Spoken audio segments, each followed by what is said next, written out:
In this video, I'll show you an employee time tracking portal for a manufacturing company. This portal allows employees to log their time directly from their phones right on the production floor. It is built on top of Airtable and uses MiniExtension Portal feature for the web layer.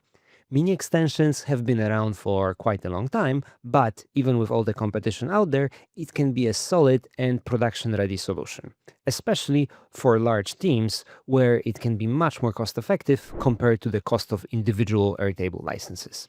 We'll start with overview of our real-world example, the time tracking portal, and then I will show you how easy it is to extend it further, for example, by adding additional leave request feature inside of the same portal. Let's dive in.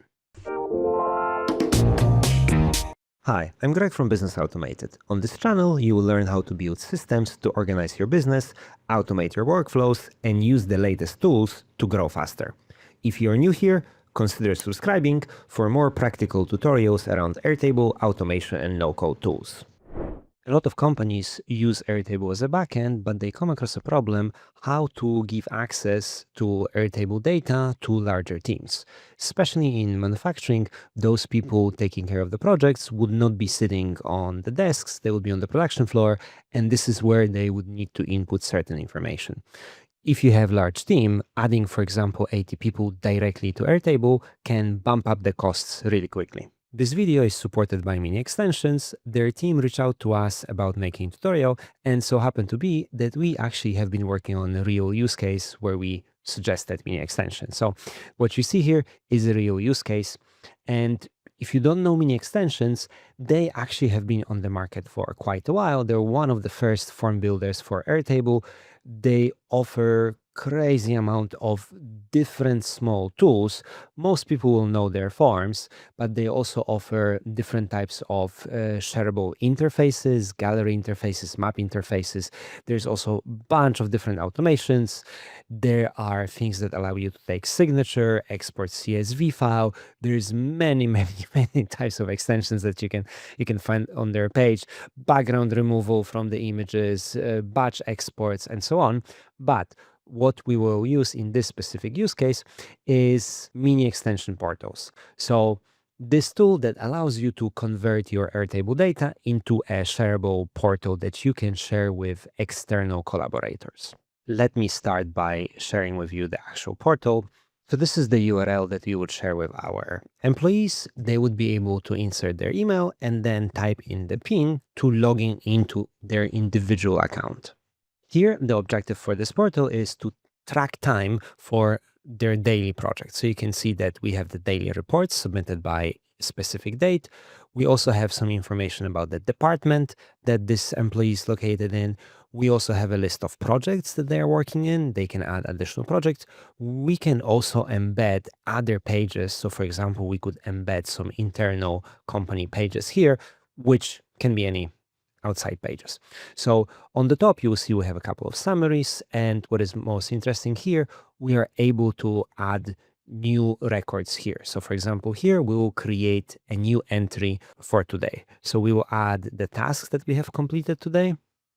We'll select the project, pick type of job this was, let's say assembly, pick specific parts, and I will later show you how this looks on a mobile and what are the additional features, how we can use scanning within this.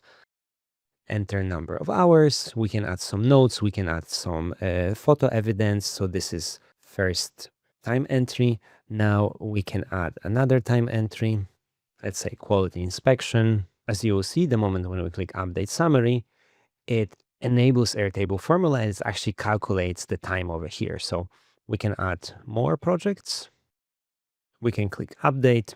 You can see that this is being recalculated. What is interesting, this is based on real Airtable formulas that we have over here. So you can see the calculations for the overtime. This formula, this is exactly what we are visualizing over here. All right, we can click submit.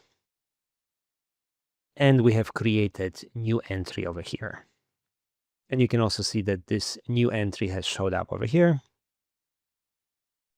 And also we have gotten this entry over here. All right, so now we are in the mobile version of the MiniExtension portal. You can see that we have all the time entries over here. We can sort, we can filter, and so on. But the most important, we can create new entry. We could update the date, but let's add the line items. So the first element, we'll select the project. So this is project. We will select job type. And then for the parts, what is very interesting, we have access to the QR or barcode scanner. So instead of typing the barcode manually, we can open the scanner and pick up a barcode or pick up a QR code with a value. And then add the time.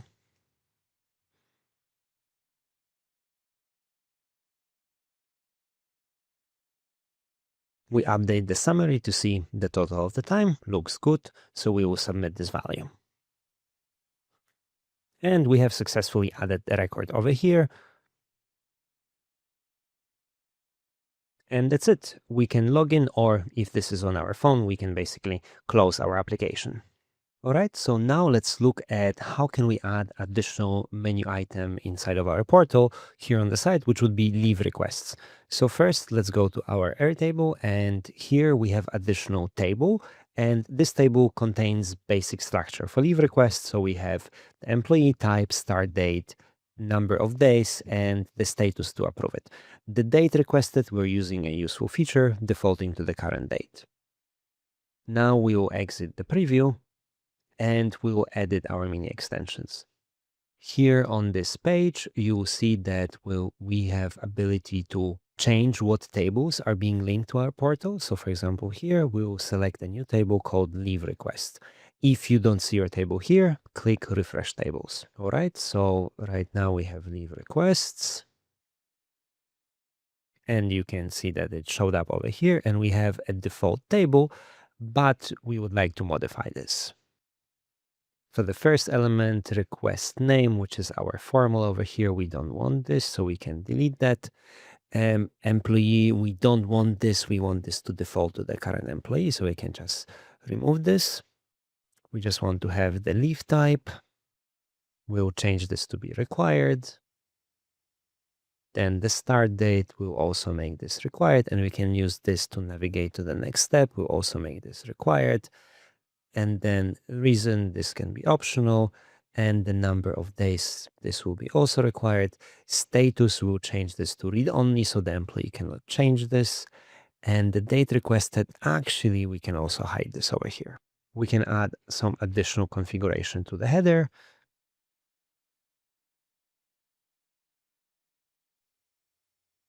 Or even we can use the form description field to use some rich text to add some further description. We can also include links, or even you can include images. All right. And we have some additional customization options. We can have it multi-page and so on. And we don't need anything else over here. So submission action, we can also trigger a webhook after this was done, for example, to send notification. But since this is going to Airtable, I think that's going to be all fine. All right, this seems to be okay. So let's open the preview. And we're logged in as Maria Gonzalez.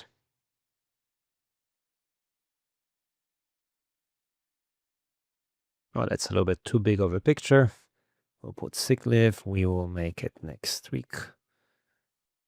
Actually today, and we'll make 1 day.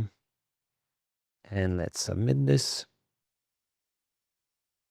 All right, so you can see that this one has been created over here, and this is assigned to the current employee. Let me just get rid of the picture.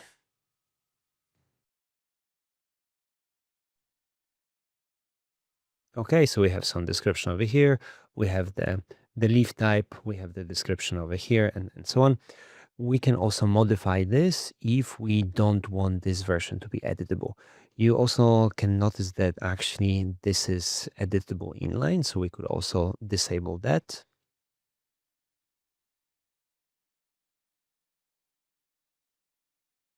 Okay, so we'll go to the user actions and we will disable the inline editing.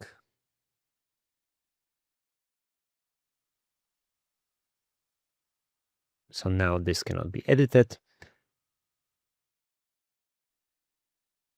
If we would like to disable this part, We can also go to Edit Extension, click on this table. Here we would have to change to use different forms. As we do this, unfortunately, we'll use the previous form that we were using to create records, but that's not a problem. We can edit this one more time.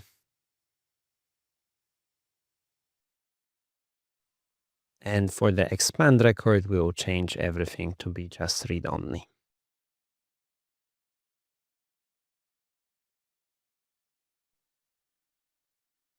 All right, so you can see this one is not editable, and we can add a few more records.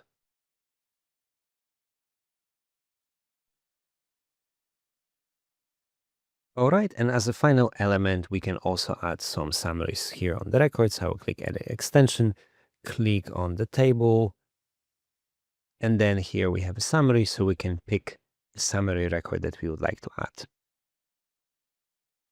For this to be possible, we will have to go to Airtable, and then on our operator, when we have the leave request, we will have to add a rollup over here.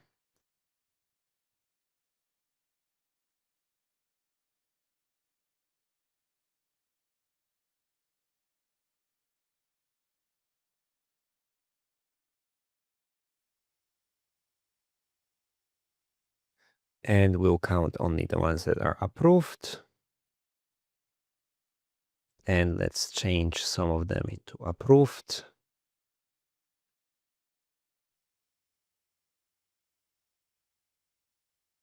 And here we have the total approved, done.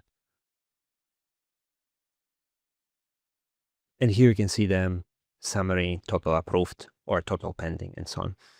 Okay, so that was it. I hope this was useful for you to understand how you can use the client portal feature from MiniExtensions.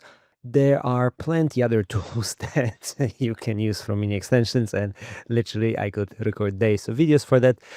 But yeah, I just wanted to highlight you the one that I have recently found super useful for a project, and this is really practical when you have many people that need to access and add data to Airtable, and you don't want to be cluttering your Airtable account with all those people. So I hope this video was useful for you. If you have similar use cases, or if you have similar business needs, then let us know in the comments, and we will be happy to make a video for you or make a project for you if you like. Thank you so much for watching. Please subscribe, that helps the channel out, and have a fantastic day. Bye.